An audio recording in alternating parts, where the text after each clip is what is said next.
E aí, pessoal, vamos lá. Na sequência, então, dos nossos estudos, dos nossos vídeos, a gente segue Constituição Federal, narrada para vocês em 10 minutos. E agora a gente continua, então, ao estudo do direito constitucional no sentido aí do artigo 37 e seguintes. Fiquem conosco até instantes. Bom, galera, seguindo então o artigo 37 a 41, lembrando aí o capítulo 7º da Constituição Federal, vai dispor sobre a administração pública brasileira, né?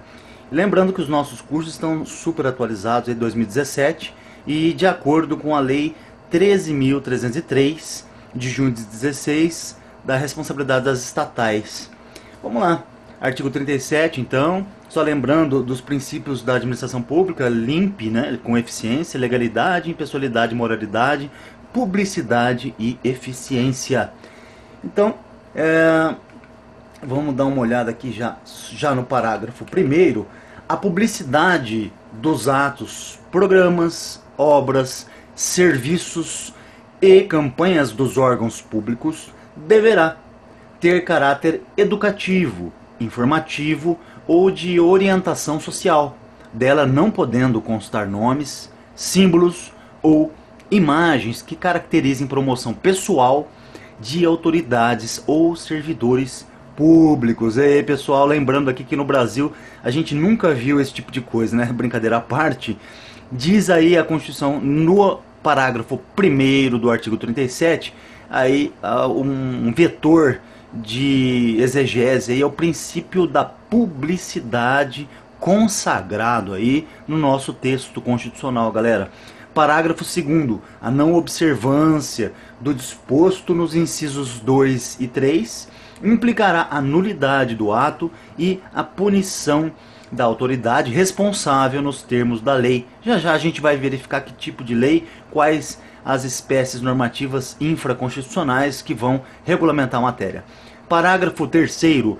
A lei disciplinará as formas de participação do usuário na administração pública, direta e indireta, regulando especialmente: inciso 1º, as reclamações relativas à prestação dos serviços públicos em geral, asseguradas a manutenção dos serviços de atendimento ao usuário e a avaliação periódica, externa e interna, da qualidade dos serviços. Inciso 2º, o acesso dos usuários a registros administrativos e a informações sobre atos do governo, observado aí o disposto no artigo 5º, 10 e 33. É o princípio da publicidade, galera, consagrado aí nesse inciso 2º.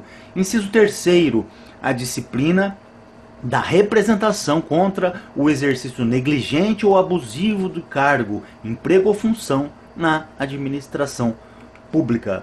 Bom, galera, como sempre, aí nesses vídeos rápidos de 10 minutos, jurisprudência da temática, né, relativa aí ao artigo sob comentário. Participação popular na administração pública, se pode cair concurso, provas da ordem. Além das modalidades explícitas, mas espasmódicas, STF sempre inovando, de democracia direta, o plebiscito, o referendo e a iniciativa popular, né, que são aí as formas de democracia direta previstas expressamente no texto constitucional. Artigo 14, a Constituição da República aventa oportunidades tópicas de participação popular na administração pública. Por exemplo, artigo 5º, 38 e 73. Artigo 29, 12 e 13. Artigo 37, parágrafo 3º, que nós estamos comentando, né? Artigo 74 também, parágrafo 2º, 187, 194, parágrafo único, 7º. Artigo 204, 2, 206, 6 e artigo 224. A Constituição Federal não abriu exsanches, contudo, a interferência popular na gestão da segurança pública. Segurança pública não, mas no que diz respeito a essa questão da administração pública, então existe essa previsão expressa aí da participação popular aí, sob o artigo em comentário, né? A DI 244, relator ministro Sepúlveda pertence, esse julgado é de 2002, galera. Na sequência, aí, parágrafo 4º agora, os atos de improbidade administrativa importarão a suspensão dos direitos políticos. Estou lendo o texto, né, do texto constitucional, os slides em amarelo, tá? Importarão então a suspensão dos direitos políticos, a perda da função pública, a indisponibilidade dos bens e o ressarcimento ao erário, na forma e gradação previstas em lei, sem prejuízo da ação penal cabível. Então vejam só vocês, parágrafo 4º aí, expressando aí a questão dos atos de improbidade administrativa. A gente vai ver a leizinha já já.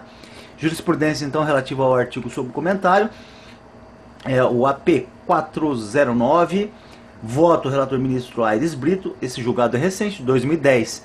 O que é a probidade administrativa aí, segundo o STF? A probidade administrativa é o mais importante conteúdo do princípio da moralidade pública, onde o modo particularmente severo como a Constituição rege a violação dela, probidade administrativa. É certo que esse regramento constitucional não tem força de transformar em ilícitos penais práticas que eventualmente ofendam o cumprimento dos deveres simplesmente administrativos.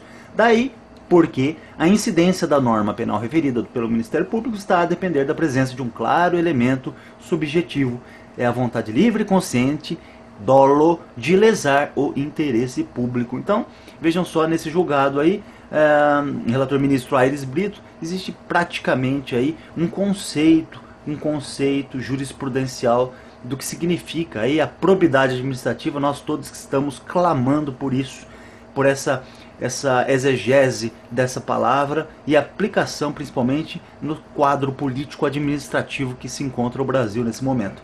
Improbidade administrativa é uma lei de 92, 8.429, que os senhores deverão dar uma olhadinha aí na letra de lei seca depois. Os atos de improbidade administrativa são tipificados como crime de responsabilidade na Lei 1079 de 50, delito de caráter político-administrativo, distinção entre os regimes de responsabilização político-administrativa. O sistema constitucional brasileiro, então, distingue o regime de responsabilidade dos agentes políticos dos demais agentes públicos. A Constituição não admite a concorrência entre dois regimes de responsabilidade político-administrativa para os agentes políticos. O previsto no artigo 37, parágrafo 4º, que estamos comentando, regulado aí pela lei, então, a LIA, Lei de Improbidade Administrativa 8.429 de 92, e o regime fixado no artigo 102, 1C do texto constitucional, disciplinado aí, portanto, pela Lei 1079 de 1950. Os ministros de Estado, por estarem regidos por normas especiais de responsabilidade, 102.1, 1079 de 50, não se submetem ao modelo de competência previsto no regime comum de lei da improbidade administrativa, que é 8.429.